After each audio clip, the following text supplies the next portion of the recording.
Hello mga ka-happy! Welcome back to my YouTube channel. This is me again, Ayn Oliveros from Happyens Vlog. Ang video natin ngayon is about kay Nika Live application again. At sa mga wala pa pong Nika Live application dyan at gustong mag-download, ay nasa pinned comment pa natin yung link. So yung video natin ngayon is about sa iba't ibang role natin dito kay Nika Live. So, paano kumikita yung host, paano kumikita yung agent, at paano kumikita as BD or business developer. So, ang role 1 is host. Ang mga host ang may pinakamalaking grupo sa Nikki Live. Meron daan-daang libong streamer araw-araw at ang bilang ay mabilis at patuloy na lumalaki. So, araw-araw nadadagdagan yung mga host na sumasali dito kay Nikki Live. So, kumikita ang mga host sa pamamagitan ng performing talents and receiving gifts. So, kapag halimbawa nagsusolo live ka or naka-party live ka or nag-i-stream ka at nagpapakita ka ng iyong talent, for example, kumakanta ka, is, syempre hindi ka mawawalan doon ng gifter. So, may mga ma-receive ka na gifts from your viewers. And then second is winning PK battles. So, alam ko namang alam nyo na yung mga about dyan sa mga PK battles kapag nananalo po kayo, may mga additional reward. Third is completing streaming tasks. So, yun yung mga tasks natin araw-araw dito kay Nika Live na kapag natatapos natin ay may nakiklaim tayo na rewards.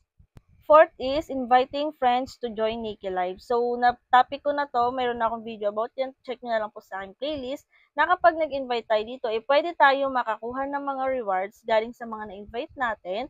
Pero depende po yan kung yung na-invite nyo is active or gagawin agad yung mga task nila kapag nag-download na sila ng kanilang Nika Live application. Streaming has a low entry barrier. So, ano nga ba yung mga entry barrier para makapagsimula dito kay Nika Live? Dito is kailangan nyo na may malakas kayo na internet, basta meron kayong wifi at cellphone. Siyempre, kailangan natin yan para makapag-task tayo dito. Anyone can become host, kahit sino pwede dito, may trabaho ka man o wala, estudyante ka man, or nasa bahay ka lang, pwede ka po dito, may experience ka man o wala. No talent, no problem, just start streaming. Yes po, kahit wala kayong talent, is pwede kayong mag-join dito kay Nika Live application. At syempre, dedicated host can earn basic income. So, yung role number 2 as agent. So, paano kumikita as agent? Kapag ikaw ay isang agent dito kay Nika Live, meron silang tatlong paraan para kumita dito. So, una is act as a streamer yourself. So, kahit agent ka dito, kailangan mo pa rin mag-live stream bilang host at kumita sa pagla-live streaming. So, gawin mo pa rin yung task bilang isang host kahit agent ka dito. So, yung pangalawa is mag-imbita ng ibang mga streamer or host at makakuha ng komisyon mula sa kanilang kita.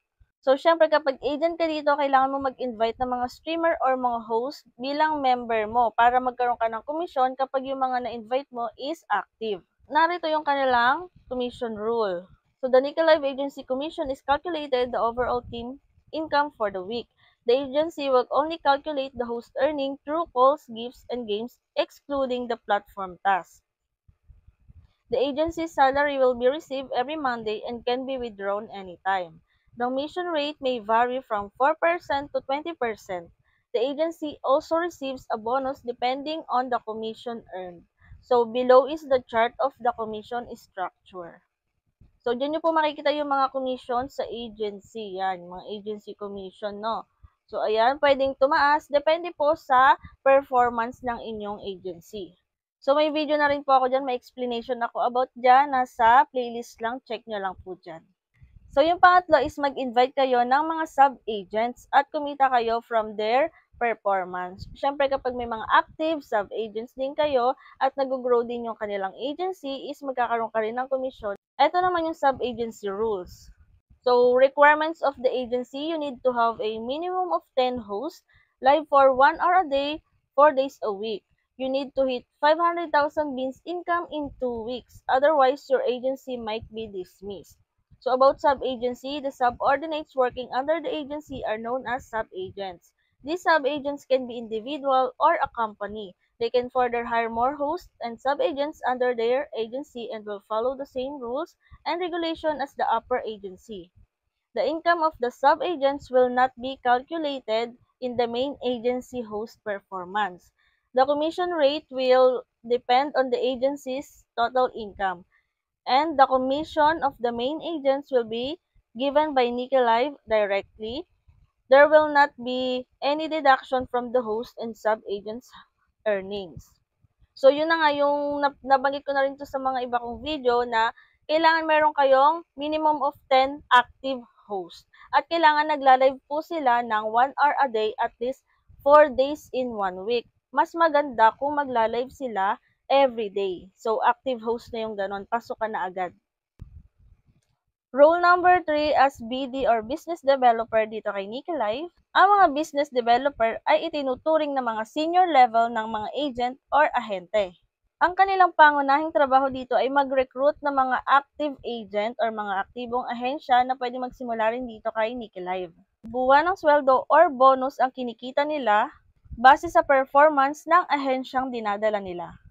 So, yan po yung mga different role dito kay Nika Live to earn. So, as a host, as an agent, and as a BD or business developer. So, pwede po kayong maging isa sa mga yan. Pwede kayong maging host, pwede kayong mag-agent, or pwede kayong mag-join as BD or business developer. Basta, alam nyo naman po na kaya nyo sa sarili niyo.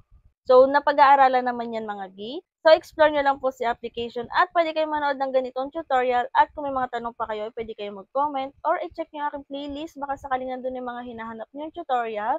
At kung hindi pa kayo nakasubscribe, ay mag-subscribe na kayo para updated kayo sa mga susunod nating videos.